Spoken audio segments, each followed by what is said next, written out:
বিশ্বকাপ ফাইনালের তিক্ত স্মৃতি এখনো তাজা। স্পেনের কাছে অতিরিক্ত সময়ে 1-0 গোলে হেরে টানা দ্বিতীয় বিশ্বকাপ জেতার স্বপ্ন ভেঙেছে আর্জেন্টিনার। তবে কিংবদন্তির গল্প থেমে থাকে না। তাই অল্প বিশ্রামের পর আবার মাঠে ফিরলেন লিওনেল মেসি, এবার ইন্টার মায়ামির জার্সিতে।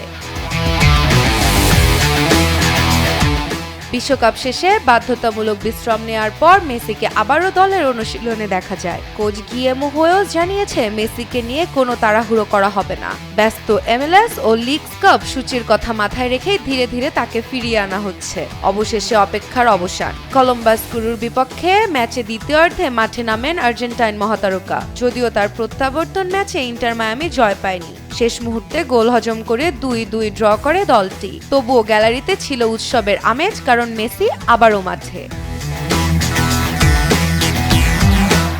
39 বছর বয়সেও বিশ্বকাপে 8 গোল করে আবারও প্রমাণ করেছেন তিনি এখনো বিশ্বসেরাদের একজন।